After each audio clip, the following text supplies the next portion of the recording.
Hey, what's up, everybody? Welcome to the podcast. It's your host, Brent Bilski, a.k.a. the 110 Soldier. We got a lot to get into today, and I mean, good God, since I've been gone, man, NBA. Nothing lasts. Everything's gone crazy, and I mean, there's been so many things to discuss. I obviously, as a Warriors fan, am getting to Klay Thompson. I'm heartbroken. I'm 5 stages of grief, and I'm not even going to lie. But, I mean, the first thing we got to get into is just let you know everything that's happened in the NBA draft and free agency. Let me give you just a quick overcap. A lot of crazy shit's been going on. I feel like I'm taking crazy Corey, pills. pop it up for me here. Let's get into, first of all, just everything that has happened in the last week or so, especially with contenders, all right? So everything's happened in the last few weeks with contenders. Boston Celtics, they continue to keep their core. They extended Derek White and his, Sam Cassell face-looking ass. They extended him 4-year, $126. They extended Jason Tatum 5 years, $315 million, along with Jaylen Brown at $300 million as well. That means they have about $750 million between 3 players. That's a hell of a lot of bread, man. Hell of a lot of bread. But, I mean, they just won the title. Keep your core intact. I like it. The Oklahoma City Thunder, who are getting closer to making a push, have now traded for Alex Caruso. I thought that was a great move, trading Josh Giddey. I was never that giddy on Giddey, pun intended. So they also signed, though, Hartenstein from the Knicks for 3 years, $87. I thought that was interesting and worthy of note.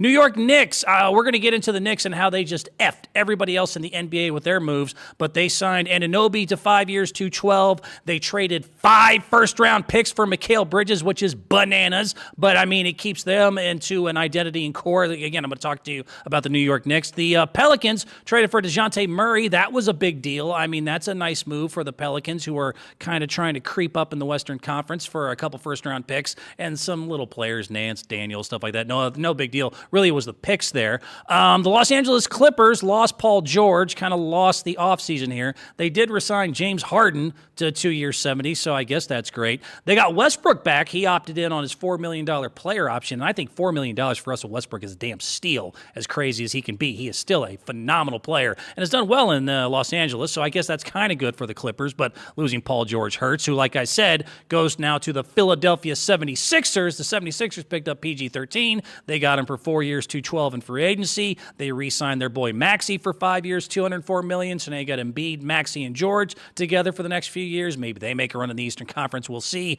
The Warriors broke my damn heart. We lost Klay Thompson to the Dallas Mavericks. It just sucks out loud. I'll get more into it again just a little bit. Chris Paul is now a San Antonio Spur. He left in free agency as well. They might pick up Buddy Hield. There's a trade I want them to go for. I'll discuss. But again, Klay Thompson's a Dallas Maverick. My heart's broken. It's one of the worst. It was yesterday sucked for me. It really did. I'll get more into it later. The Cavs re-signed Mitchell. Now, the Cavs I don't really consider a real title contender, but re-signing Donovan Mitchell when they got their 3 years, $150, that kills a lot of rumors and trades where he was, rumored to go someplace in free agency. Again, the Mavericks, to me, now have made themselves the number 1 team in the Western Conference, coming off an NBA Finals appearance. Luka got himself the shooter of shooters, even though he's a little bit older and got a hurt leg and everything. Klay Thompson is still Klay freaking Thompson. And they got him for 3 years, $50, which is a goddamn stupid steal, and I hate Dunleavy and the Warriors organization. They can all get in the you-know-what, and I just... Moving on. The Lakers really didn't do much, man. I mean, they did get Bronny. We'll get into that. Bronny James is, like I told you, going to be an LA Laker along with his daddy. They also extended today LeBron James to a 2-year, $104 million contract extension with no trade clause, meaning that LeBron's like, hey, you got my kid, and by the way, signed Bronny to a 4-year deal. I'm going to stay here for 2 years. He's going to finish his career in Los Angeles. A lot of us really thought that was exactly what's going to happen, and it did happen. So there you go. So again, one more time, Celtics extended White and Tatum. Thunder traded for Caruso, signed Hartenstein. Knicks got Anunoby and traded for Mikal Bridges. The Pelicans got DeJounte Murray. The Clippers lost George, but they re-signed Harden and they kept Westbrook. 76ers got Paul George, but they also re-signed Maxey to go with that, so that's nice. Warriors lost Klay Thompson and Chris Paul and really didn't get much in return yet. They got to make a big trade. Maybe we'll get Buddy Hield. Cavs re-signed Mitchell to 3 years, $150. The Mavericks got Klay Thompson. They look like number 1 in the West to me. The Lakers got Bronny in the 55th pick, and they extended him already to a 4-year deal. They got LeBron with the 2-year, $104 million deal, and all that's left now in free agency is DeRozan, Hield, Bridges, Beasley, and maybe Markkanen in a trade. So that's pretty much everything you need to know so far about what's happened in free agency. So we will move on from there. In the NBA draft, which was also happening since I was gone, if we can go ahead and pop this one up, there's a lot of stories, the Lakers having Connect falling to the Lakers at 17. I thought that was big.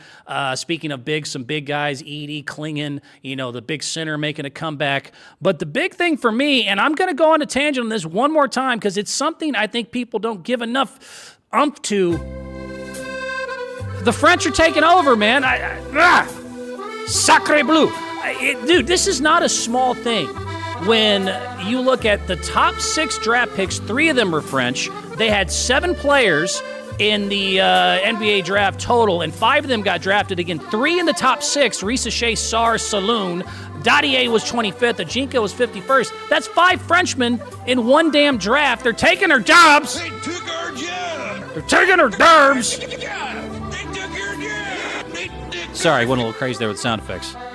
Do that one more time. They're taking our jobs. They took our jobs. They took our jobs. They took your jobs. That's right. They took our jobs. Now, look, I'm not trying to be dramatic here. I'm being serious, and I want to get into a quick tangent. Then I want to go on to bigger and better things here. But when the NBA draft just happened, and again, 1, 2, 3 in the top 6 were picked, the 25th and the 51st. They are now joining along with the MVP race of anybody new, young, and talented. Wemby, Luka, Jokic, Giannis, SGA, Embiid. These are all the top MVP candidates outside of Anthony Edwards, personality-less Jason Tatum, and Ja Morant, who, is a great player, but God damn it, we got to keep him off Instagram and away from a gun store. There is a lack of American stars, and it's going to continue to be an issue, and everyone tries to make me a dick about this. Everybody that I hear commenting, and we like to think we're above this. There's no country above not liking their national sport being taken over by every other country, and they have nobody representing them. To give you an idea, I'm talking about the French. If the French soccer league was suddenly taken over by a bunch of Texans, they'd be pissed off too. It doesn't equal ratings. It's always good to have a world influence, and I'm not trying to say that that's a bad thing. One thing I love about the NBA is the fact that it is the best in the world. We go everywhere to find players.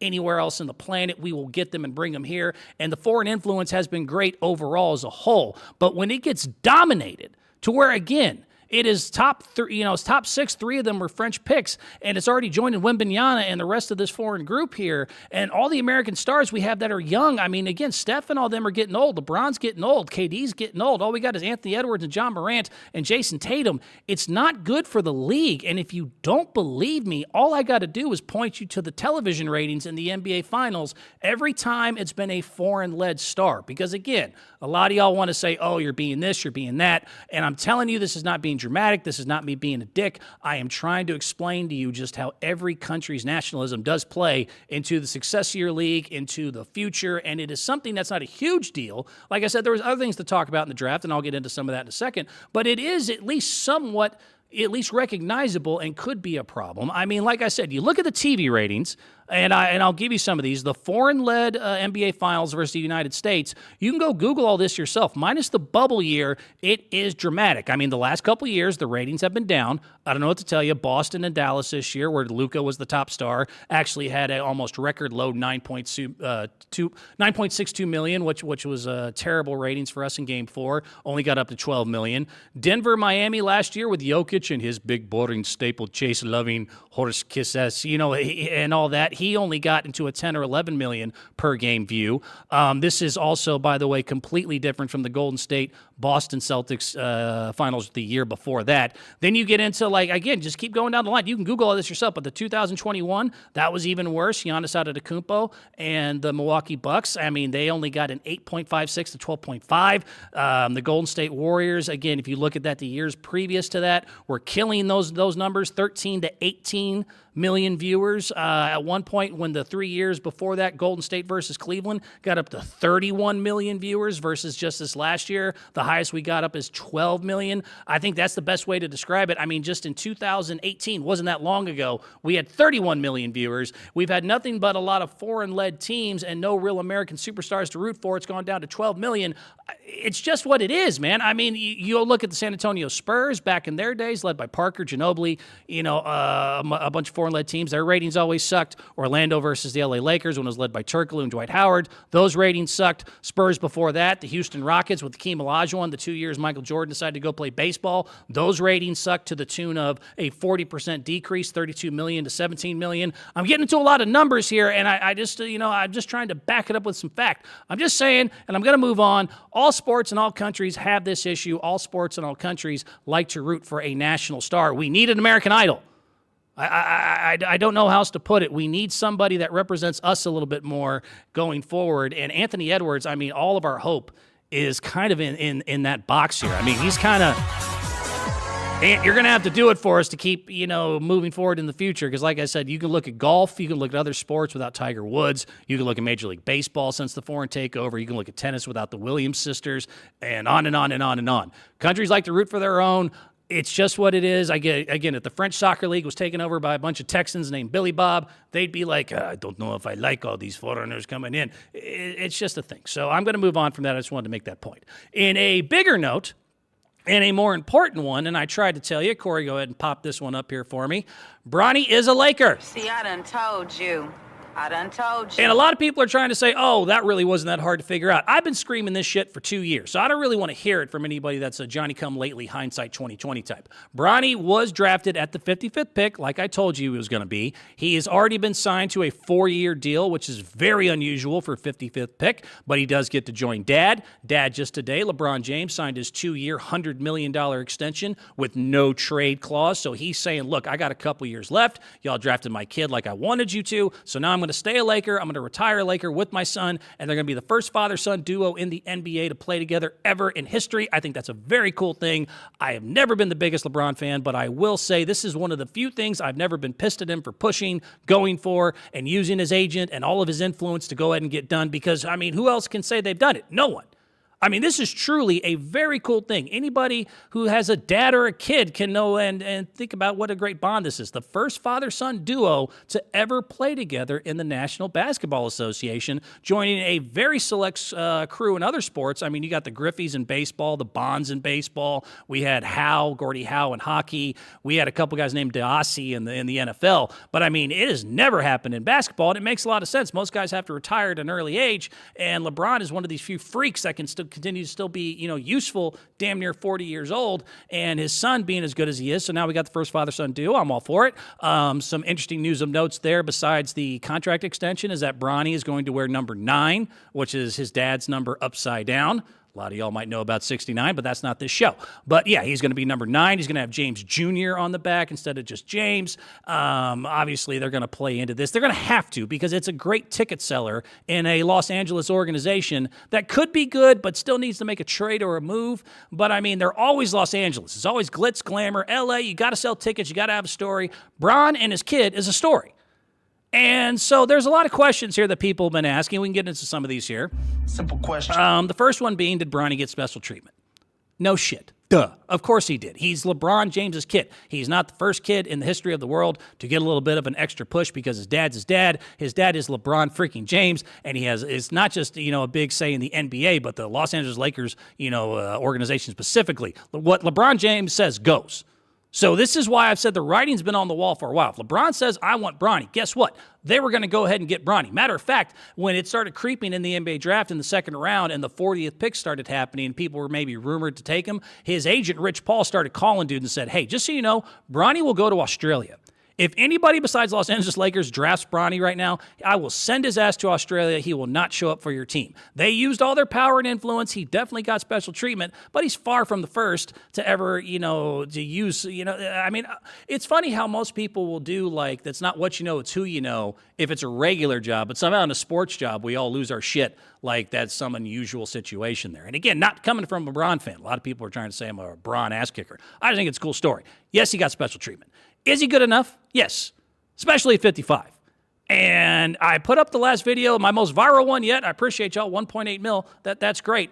But man, people were giving me all sorts of shit trying to tell me, oh, USC. USC averaged 4.8, 2.8, 2.1. He's terrible. He doesn't deserve to be there. No. Look at his USC numbers. The damn kid had a heart attack. I'm gonna call that one a wash. I mean, when you go into the start of the season, you have cardiac arrest and you literally almost die. Almost died. Honey, take a good picture. I'm dead. I mean, that was a real thing. Bronny had to spend 4 months. He was in the hospital. I mean, we were real close to a Hank Gathers, Lynn Bias, collapsed on the floor and was never going to be there again. I mean, he got really lucky. A year before that, one of his teammates, Chukwu, actually had the same thing happen to him, and they were prepared for it. Bronny could be dead right now. So the fact that he, had maybe a mediocre year after starting off the season with a damn tachycardia and then had to adjust to a team that was already ready and didn't, have a really consistent year, I'm calling it a wash, I guess is my point. If you have a heart attack or at least a heart condition, a tachycardia, before the season even starts and your season ends up not being as good as you thought it was going to be, I'm going to call that an incomplete. You know what I mean? I'm going to give you a little bit of leeway there. And like I've mentioned before, I mean, he's got all the talent, I think, 6'1" or 6'2", depending if he's wearing shoes. And last I checked, you wear shoes playing basketball, 40-inch vertical, great three-point shot, could be a good defender, all that type of stuff. So did he get special treatment? Yes. Is he good enough? I do think so. And one of the points I want to make here, he got picked at 55. It's the damn 55th pick. Can everyone relax a little bit? This is even, again, coming from someone who's not a LeBron fan. I am telling you, some of y'all are using a lot of misplaced, just goofy-ass anger at the 55th pick, which, by the way, is the most watched 55th pick ever. I looked up the television ratings. It actually went up 38% the second we all thought that Bronny James was going to be drafted. 40% increase. That is the most watched 55th pick of all time. And just to give you an idea, sports fan and basketball fan, since you're getting all pissed off, oh, he got picked. At 55, let me give you in the last 25 years the names of the 55th picks, just to give you an idea of what I'm trying to say is that most of these guys are usually, if they make the team, they're lucky. So again, this is the 55th picks for the last 25 years. I'm going to try to do this quick. And I read Isaiah Wong, Guy Santos, Aaron Wiggins, Jay Scrubb, Kyle Guy, Arnaldus Kakolba, Nigel William Goss, Marcus Page, Cody Lillane, Samaj Kristen, Joffrey Laverne, Darius Johnson Odom, Echuan Moore, Jeremy Edmonds, Mike Taylor, Herbert Hill, Ejibi Ubawa, Lawrence Roberts, Luis Flores, and Rick Rickert. Any of those ringing a bell to anybody? Anybody remember any of those names? I didn't think so. Matter of fact, the two best 55th picks in the last 25 years would be Luis Scola and Patty Mills. Patty Mills, out of the last 25 years, is the only one I can say, okay, he was actually a decent player. And you know what? I think that's a fair comparison to what Bronny might be. Patty Mills is a 6'2", 180-pound point guard, two guard who averaged about 9 points and 2 assists over his career, did win an NBA title, hit some big shots, a solid role player, but not, a franchise, not somebody you're going to, rotate the whole team around and put everything towards, but it could be a decent player. That's what 55th picks do. That's what 55th picks are. They're maybe, it's 3 picks away from the last damn pick in the draft. You could be good. You could not be. I don't know. You're at least got some talent, you're worth a shot. Again, that list is not exactly murderer's row. So the fact that everyone lost their shit over the 55th pick like it was the craziest thing in the world, for once you do have me on the James Gang side of being like, you guys are getting a little goofy. well, then everyone loses their minds. You're getting a little goofy with that. So I just wanted to point that out there. And the last thing, and the last reason, again, besides special treatment being admitted, but I do think he's good enough. It's only the 55th pick. Yes, he did get a 4-year deal, which never happens for a 55th pick. I do, that's a whole thing too. That is dad and all that. But the reason I like it, going back to the father-son duo, if you are a LeBron James fan, here's the main thing you should look at as to why I believe this is a good thing. Corey, hit it for me one more time. Why I think it's a good thing. It's a Hollywood ending. It's a Hollywood ending for LeBron James. Goats need Hollywood endings. I don't know what to tell you. It hasn't been great, folks. From 32 to 39, LeBron James' biggest, claims in the world is that he won a bubble tournament and an in-season tournament. That's it. That's not how a GOAT's supposed to walk off into the sunset. You think of Michael Jordan, when he was at 32 years old, he went on to win his second three-peat. Steph Curry won another championship at 33 years old. LeBron won a bubble title and an in-season tournament banner in the last 7 years. He's got 2 years left. GOATs have an ending, a Hollywood ending, especially in the Los Angeles Lakers uniform. You got to walk off into sunset with a story, man.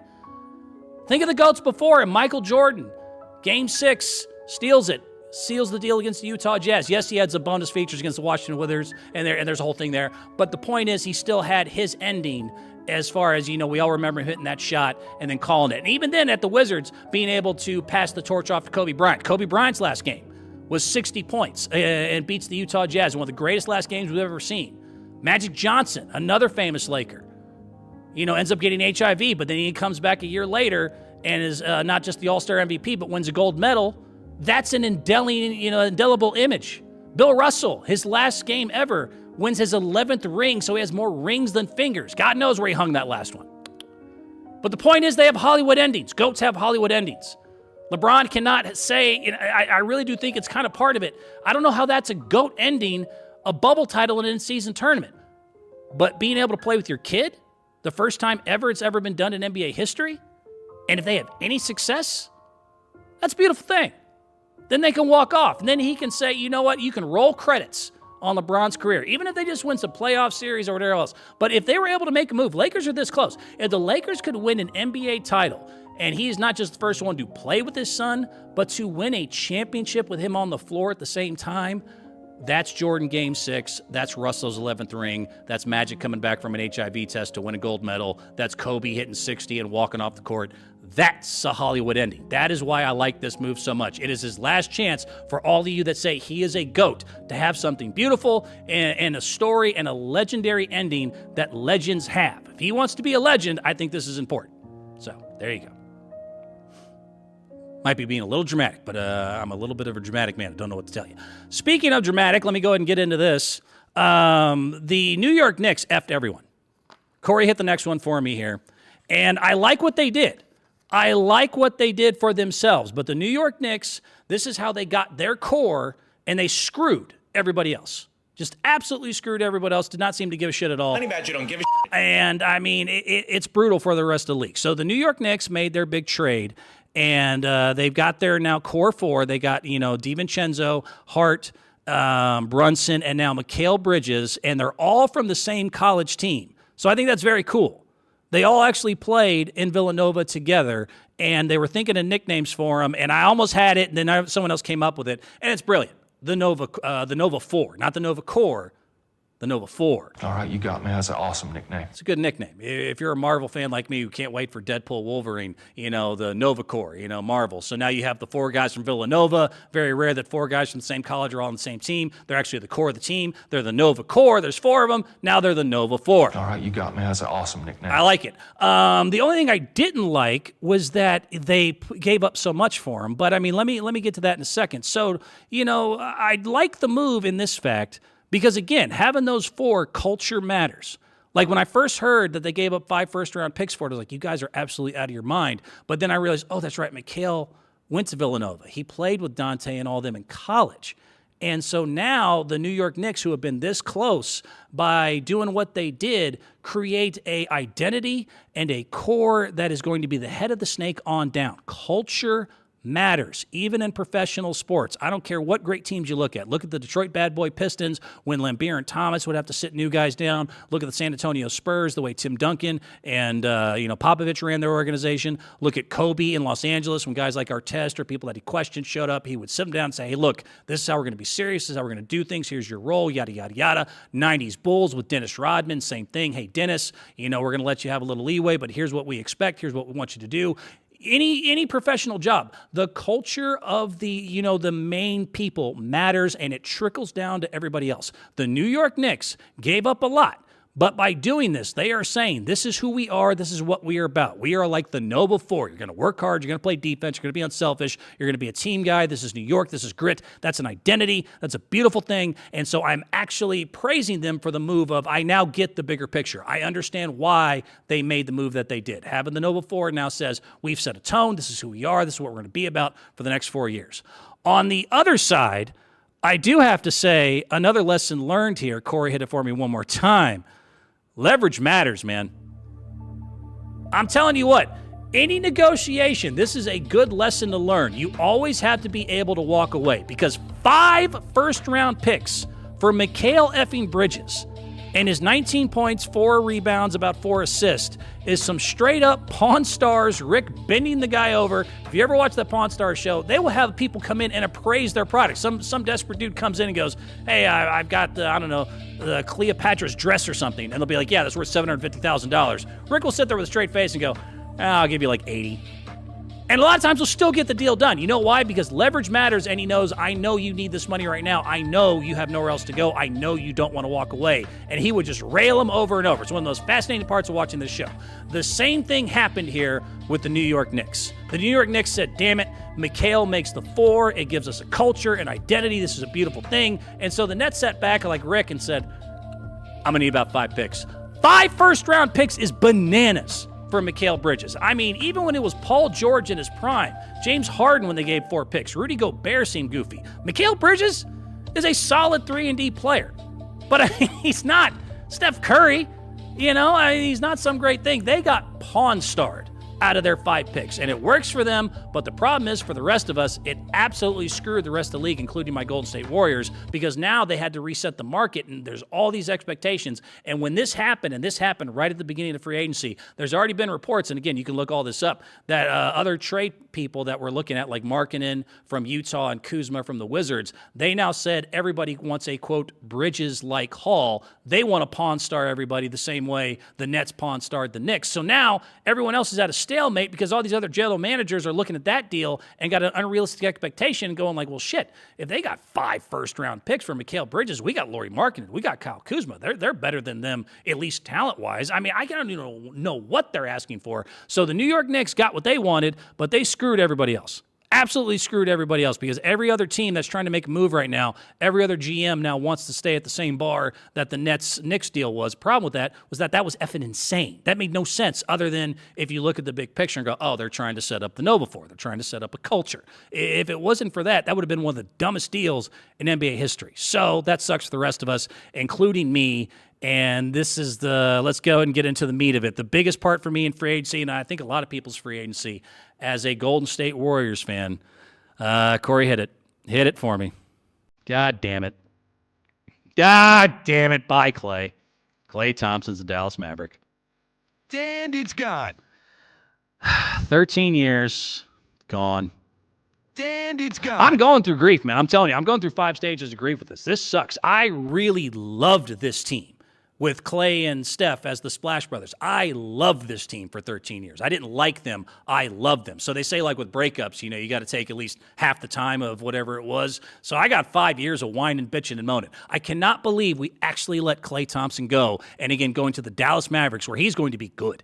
He's going to fit in like a glove. With Kyrie and Luka and all the double teams that they draw, plus they have bigs down there. They have some youth that they can do as well. Klay Thompson is finally going to get something he hasn't had for the last 3 or 4 years. Open looks, open shots. And he is going to knock shit down. He is going to have a resurgent year. Again, I got the Dallas Mavericks, one of the top 2 teams in the West, at least right now. If Klay stays healthy, and he played 77 games last year, he is going to go lights freaking out. And they got him for 3 years, $50 million. This is just depressing all the way around. I mean, my team is done. Klay Thompson and the Splash Brothers are done. I don't know if people really let this. It's over. It's over. This sucks. Nothing lasts, everything changes, and it's gone. And it's gone. And the worst part about it, it all seemed to happen from this last year. In case you don't know what happened, Klay Thompson apparently was just miserable this whole last year. A lot of reports now are starting to leak out of what actually went down and how this great dynasty got broken up. They said for the last season, Klay Thompson's been miserable, who was once a guy who Steve Kerr used to call a, quote, zero issues guy, meaning like this guy's low maintenance or no maintenance. He has been a diva, I guess, miserable pain in the ass for the last whole year because he's been pissed off, and I think a little bit rightfully so, that, besides Steph Curry getting extended, that Draymond Green got extended after they won the title, that Andrew Wiggins got extended after he won the title, and they got 4-year deals. Klay saying, hey, where's my 4-year deal? And they're going like, we got 2-year 20 for you. We got 2 years, maybe 22 for you. He definitely felt disrespected that there was no extension. I could argue from the Warriors management side and say, look, dude, when you tore your MCL in 2019, we still gave you a 5-year max extension. We knew damn good and well you were going to be out at least a year. We paid you $40 million when we didn't have to sit on your ass. Now it's kind of your turn when we needed to make some moves towards the end of this Big Three's run. I understand that logic and that argument, but when you're giving Andrew Wiggins and Draymond frickin' Green, if anybody deserved to go, if anybody had to be broken up from my Big Three and one of my favorite teams ever, how did Draymond not earn it?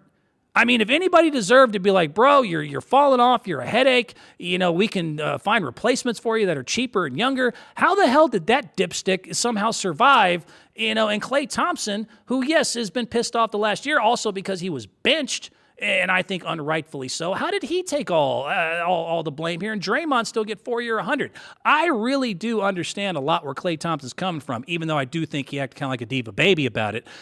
They did say, also new reports, that 4 offers were made from the Thompson camp and that the Warriors kept trying to make him wait. So again, I'm starting to learn more and more, and it's probably all being leaked from the Klay Thompson management side. But I'm really starting to figure out why he's so pissed off. Because again, Andrew Wiggins is getting extended. Draymond Green, after all his bullshit, is getting extended. And they're offering him little 2-year deals, and then finally he waits, comes back to the offseason, and they said they gave him not 1, not 2, not 3, but 4 offers, and the Warriors kept going, well, hold on, we want to go ahead and try to make a move, we need to improve our roster, and they were trying to trade for LeBron, trying to trade for Paul George, trying to trade for McHale, trying to trade for Markkanen, and with all those fizzled out, then they called Klay Thompson, and apparently he had been done.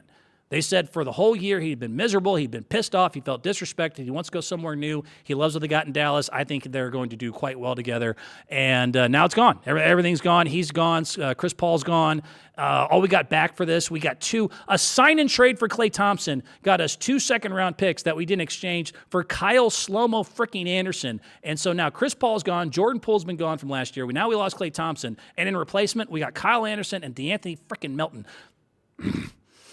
And it's gone. I'm really upset at this Warriors organization. But, I mean, before I get into all that, let me go ahead and say a proper goodbye. Because, again, I'm grieving. I'm going through the 5 stages. I think I'm probably at anger right now.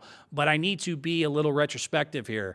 It's Klay Thompson. I mean, Warriors fans, yes, there are some moves that can still be made. Buddy Hield has been included, and I think he could be a nice replacement, a good shooter. Not exactly Klay, but the closest thing we can find for what we can afford. There's a big trade that we can do as well. I want to talk about that. Apparently, they are going all in on. But, I mean, if nothing else, let's say goodbye properly to one of the greatest shooters the world has ever seen. Corey, hit it for me, man. This one's going to be tough for me to watch here. Oh, there it is. 13 years, 4 titles. Truly a 1 in a billion. 5 All-Stars. Couple All-NBAs as well. Second greatest shooter ever. Second greatest shooter ever. And again, 4-time champion, 5-time All-Star. And, I mean, a lot of his resume, the 60 points on just 11 dribbles, 37 points in the quarter, the most ever scored. He owns the most threes in the game with 14, the most threes ever made in the postseason, tied with Steph at 98. He is the second greatest shooter ever. And the thing that was so beautiful when you watched him and you watched Steph and you watched the Golden State Warriors was that I remember how this team took the three-point shot. As a former shooter, I remember how this team took the three-point shot from a can't win to a can't beat. When the Golden State Warriors and Klay Thompson and Steph, the 2 greatest shooters of all time, were together, the Splash Brothers, I remember when analysts were saying before they started winning titles, you can't win that way. Can't win that way. Shoot too many threes. It's too dependent on the three-point shot. You can't be that accurate. You can't do that and still win titles. And I remember the shift of after they won 4, those same analysts then had the nerve to go, well, yeah, it's not fair they hit so many goddamn threes. I mean, well, you can't stop this team. They're too good at shooting. I remember watching the Warriors, and I mean specifically them change the game from the three-point shot to something you can't win with to something you can't beat unless you have it yourself. Klay Thompson was the 2-headed snake part that filled that along with Steph Curry. They changed the game forever.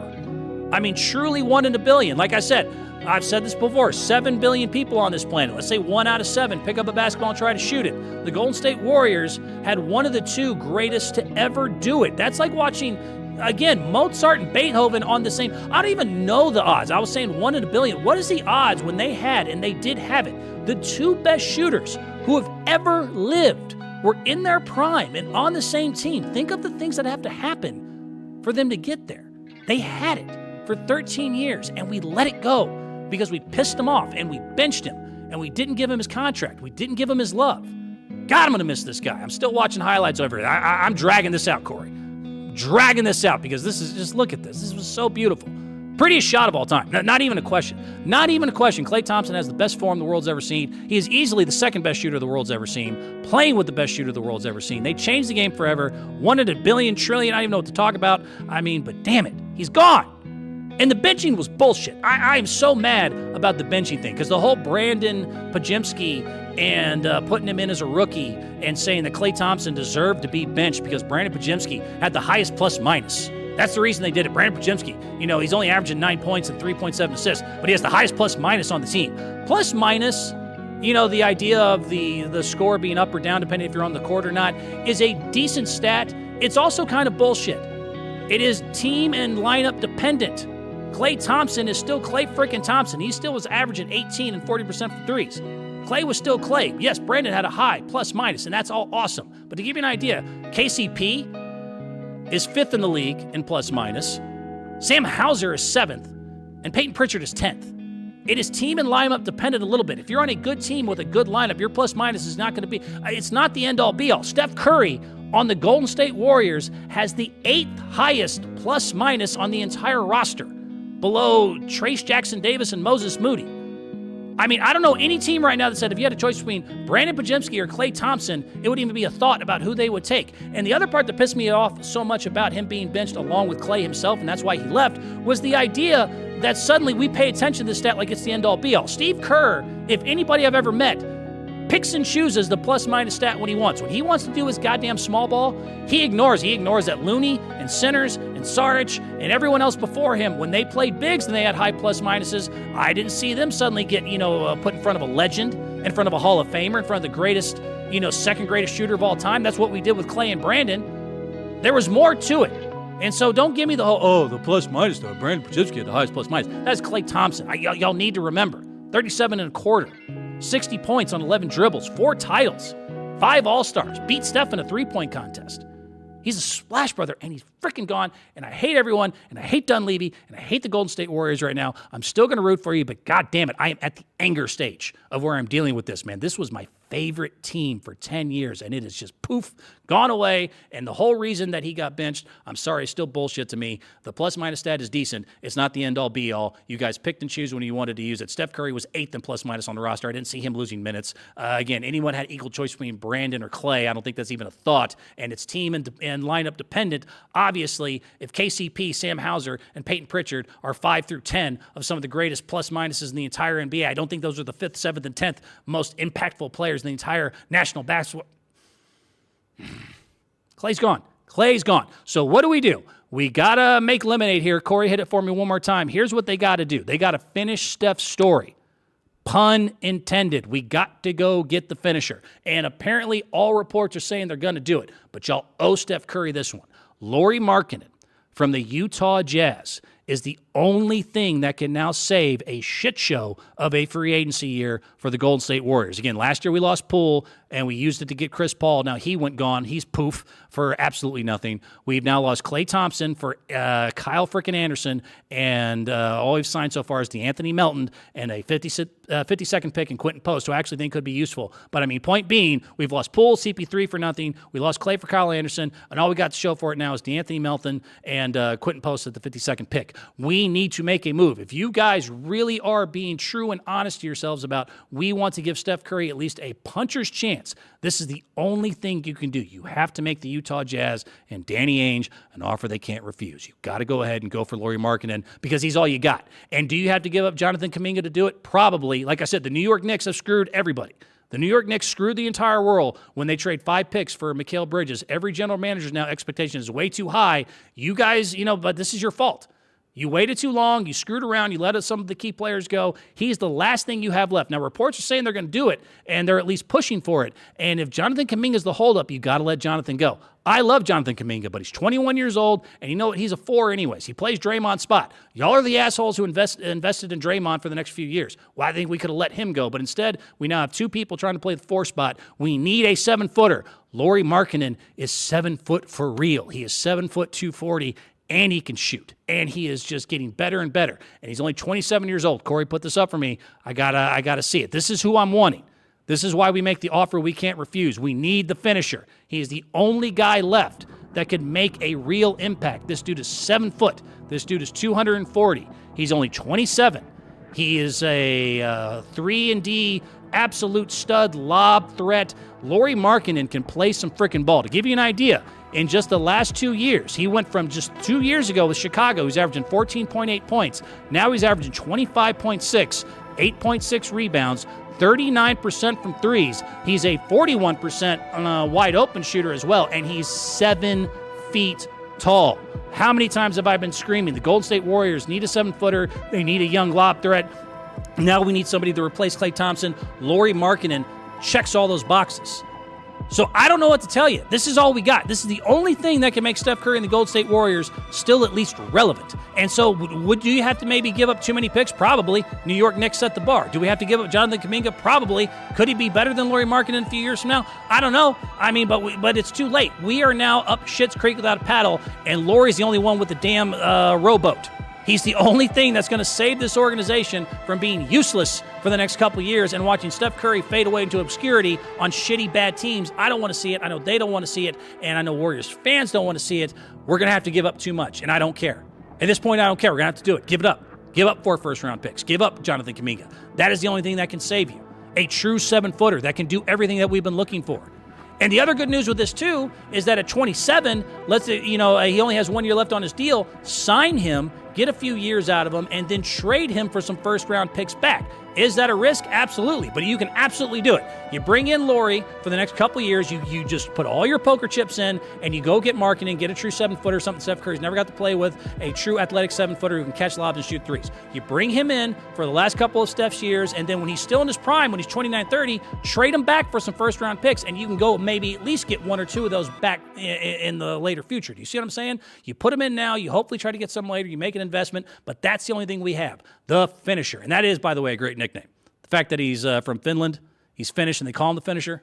All right, you got me. That's an awesome I'm nickname. digging it. But the point is, put all your chips in. You got to do it. That is the only thing that could save not just Steph Curry, but the Warriors organization. He is the 3 and 7-foot lob threat he's never had, and I would love to see it done. You better get it done, or I might have to make a drive to Golden State and say some. No, I can't say too much, because God forbid something happens. They'll be like, "Oh, did you actually set the Chase Center on fire?" No.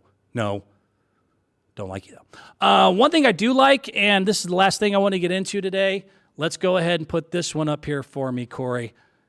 Oh, we got some beef, and it's been beautiful. It's been beautiful. The Archangel versus the Supergirl. And they're going for Rookie of the Year. WNBA is doing so well right now with this, and the fact that these two girls continue to be the top 2 things to discuss at a time when all we have right now is like Major League Baseball. And I mean, this is a dry part of the sports time and calendar and all that. And so for these two girls to go from college and to truly be in an absolute race for Rookie of the Year, the Archangel and the Supergirl, and they're beefing, I love it. Love it. It's been a beautiful thing. By the way, congratulations to both. They actually both made the All-Star team as rookies. Top vote getters, by the way, Caitlin was, of course, first with 700,000 votes, but Angel was not far behind at number 5 with 381,000 votes. And just to give you an idea of how impactful that is, just last season, A'ja Wilson, who's the best player in the league right now, to give you an idea, again, Caitlin had 700,000 votes, Angel had 385,000. The number 1 vote getter last year only amassed 95,000 votes. If you don't want to tell me that Angel and Caitlin aren't bringing in an insane amount of new eyeballs, the All-Star voting just last year was 95,000. The highest this year was 700,000. That is significant. That is significant. Matter of fact, the Clarkonomics and Angel attention is so real, I can just bore you to death with stats, but I mean, attendance been up 156%. Just last night, Caitlin and them lost to the Aces, but they sold out a 20,336 crowd in Las Vegas. That's the most they've had in one game since 1999. Again, tour TV viewership has tripled. All 6 networks now have the most watched ever. Those are all Fever games, but the most watched has been Angel versus Caitlin. Merchandise sales is now up 756%. Clark's the number 1 jersey, but Angel's right behind her at like number 3 or 4 as the top 5 jersey sales in the league right now. Social media up 380%. And the Rookie of the Year battle is absolutely real. These girls are fighting 1 and 2, 1A and 1B, and Angel is coming with a head of steam, man. Angel is starting to kick some real ass. Angel's no joke. Angel just won Rookie of the Month for the last June. Caitlin did not get Rookie of the Month. Angel got it. She just got another victory versus the Atlanta Dream where she had 12 points and a WNBA season high so far, 19 rebounds. That is now her 11th straight game with at least 10 points and 10 rebounds. Also an all-time WNBA single-season record. She is the third fastest ever to 200 rebounds ever in WNBA rookie history. She's the fourth WNBA player ever to get 15 points and average 15 points and 15 rebounds over 6 games. She has really, really started to figure it out. I'm going to go ahead and put this video up. I talked about this last week, but she's a dog. I put the quote up for you. This is not me saying it. There is nothing pretty about Angel's game, but it is effective. Everyone gets mad and says, she's getting all these rebounds. Again, 19 rebounds, first fastest rookie ever to 200 rebounds. She's kicking ass and she's, dominating on the boards. Oh, but she's getting a lot of them. They're her own shot. They're all her own shot. Who gives a shit? A rebound's a rebound and a point's a point. This is coming from the, Team Clark side. I got to give Angel her love. It may not be pretty as she is off the court, but when Angel wants it, Angel is a dog. She said it herself. She wants it more. She needs it more. She fights for it. That's grit. That fight. That just, I need to have it. Angel has all of that in a package that a lot of girls just don't. And that little video is a perfect example of it. I mean, yes, does she need to miss sometimes 2 or 3 layups to get it? Who gives a shit? Eventually it goes in. At the end of the day, the goal is to put the ball in the hoop more than you do. And everybody can always use an Angel Reese on your team. And she has just come on with a head of freaking steam. Again, she is setting all sorts of records. She just got the, Rookie of the Month for the month of June. She beat Caitlin Clark there and is really starting to make this a true race. Now, on the other side, Caitlin is still doing her thing. I mean, she is Caitlin Clark. Don't get it twisted. 16 points, 5.7 rebounds, 7.1 assists now, third in the entire WNBA in assists. She has now flirted in the last 2 games with being the first rookie ever to ever get a triple-double, where she had against and beat Diana Taurasi. Hi, Diana, where she had 15, 9, and 12, was only 1 rebound away from the first triple-double ever in rookie history. And then just last night, again, sold out and set a record crowd against the Aces, had 13, 6, and 11. She also, a little fun stat for you, has the longest average three-point shot made of anybody in basketball, men or women's. Just so you know, this is a fun little fact to know about, why Caitlin is so different and so fun to watch. Her average three-pointer made this year is from 28 feet. That is a longer average distance, get ready for this, than Steph Curry, Trae Young, and Damian Lillard. Caitlin Clark makes an average 3 from a longer distance than Damian Lillard, Trae Young, and Steph Curry. It's different. It's exciting. And a lot of it's sadly because she can't get a damn shot anywhere close to the rim because her teammates, oh my God. If I have to watch her teammates one more time, Bumble F. Oh, put this up anyways just so you can see it. Somebody put I'll call this a low light package. I don't know what to tell you, man. It's one thing if you can't make some shots, you miss some open ones, which they do too much. And there's a reason the Indiana Fever had the number 1 pick the last 2 years in a row. But ladies, Jesus Christ, you can't catch. I didn't put this together. Someone did this for me. This has been going viral. I mean, these are they're not complicated. Catch the ball. I mean, I can even forgive maybe missing the shot or making the wrong decision. But I mean, Jesus Christ, how is Caitlin third in the league unless you watch the games? Dude, this happens all the time. She's averaging 1.1 assists. She should be averaging at least 10 to 12 between the missed shots and, again, the drops. I mean, Kelsey Mitchell, who's a great player and a great shooter. I mean, this one here, they're going to show this one. This was just at the end of the half. Good. Kelsey.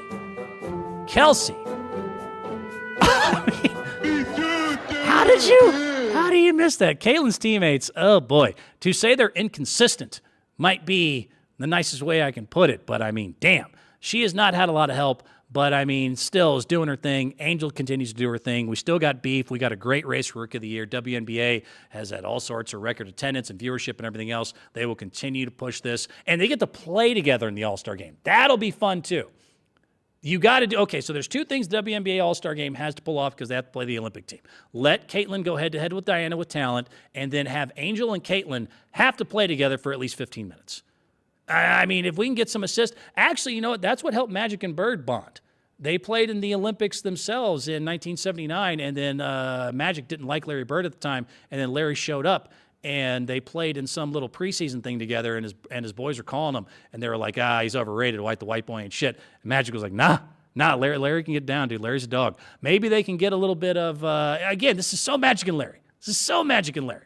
I hope they continue, but they are racing 1A, 1B, and right now you could argue Angel. You could argue Angel for Rookie of the Year, and I couldn't even be mad at you for it. It is great for the league.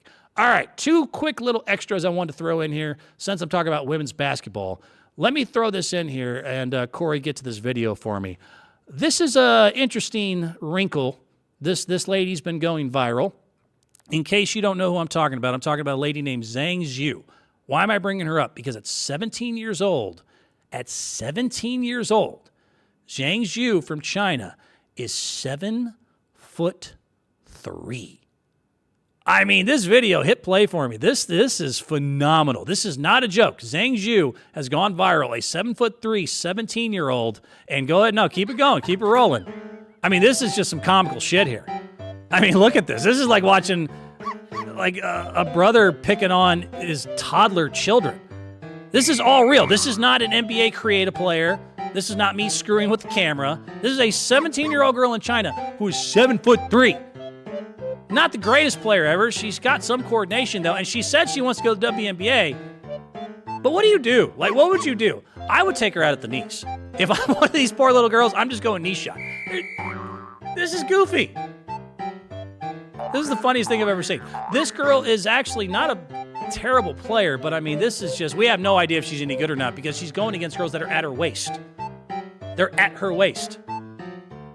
Zhang Zhu, 17 years old, 7'3" out of China, says she wants to go to the WNBA. Hell, she can catch. She can come play for Caitlin. I've watched her catch like 5 shots or 5 passes already and make a 15-footer. Come over here. Come over here, Zhang. Thought that was interesting. Last little extra video I want to throw in. This is a lot of fun. And this is interesting not only for me and everybody watching, but shout out to my mom. My mom years ago, Corey, I don't know if you know this, actually won a $100,000 pyramid. I don't know if you know what the game show $100,000 pyramid is, but my mom actually won the whole thing, $100,000 back in like the 80s. This was a big deal. So for people that don't know, Pyramid is a show of quick thinking, and it's kind of like Password, but sped up. So they'll give you like 30 seconds to name 6 words, and your partner's either the clue giver or the clue guesser. And it's doing shit like, this is like when people do radio, but it's on the internet, podcast. This is an electric machine that does math. You can put it on your legs, laptop. You know what I mean? Like it's one of those, and do that real quick. They thought it would be a bright idea to bring in Rob Gronkowski. I am a dumb. And this is only kind of funny because I feel terrible for these contestants. They brought in Rob Gronkowski to do a thinking game, a quick thinking game that involves having an extended vocabulary, and it was the absolute shit show that everyone thought it would be. If you can go ahead and play this for me now. Rob Gronkowski on Pyramid. It's like a skeleton. A scarecrow? No. A Jack the Ripper. No, so close. Pass. It's, Go. The sprinting African animal with the spots. tiger. The flaming hot Cheetos animal. He's really fast. Pass. Oh. It's like a shooting star. Flies across the sky. Shoot, Pass. it's one by itself. It's a type of animal, and it, Rhinoceros. no. Pass. Rhymes with porn. Can't do rhymes. These triangular shaped things. They build them. They're huge. Huts. Animals have humps on their back. Canoe. Camels. The continent where the Nile runs. Egypt. No, the continent, not the. Egypt man. is in the big old place. I am blank American. I'm blank American. Africa. Black. He's a black guy. Did I do it? Straight in. Did I get it right? Jesus Christ. I don't know. I mean, shout out to the Pyramid producer because that was brilliant because obviously this clip went viral. But whoever is on Rob Gronkowski's PR team, the fact that you thought it was a great idea to bring in arguably in a league of dumb athletes, the dumbest sumbitch I've ever met, to go on a game show live that is all about quick thinking and extended vocabulary, you mean sons of bitches. Rob Gronkowski is not nice to his staff. I have now figured out exactly why that just happened. Rob Gronkowski is not nice to his staff. Somebody on his media team was like, yeah, this show called Pyramid just called. Why don't you go ahead and give that a shot there? Ding dong. I am a dumb. I mean, the first part when he did, he was saying jack-o'-lantern and he's doing scarecrow. Did anyone else catch that? When he was trying to give hints for a jack-o'-lantern, he's doing Scarecrow. He confused the poor lady. She's like, I don't know. Scarecrow's like, no, it's actually a pumpkin. What the? Anyways. Be safe out there. Be careful. If you're dumb, please don't go on Pyramid, and I'll talk to you next time. Goodbye, Klay Thompson. We'll miss you and love you forever, and I got to go. See ya.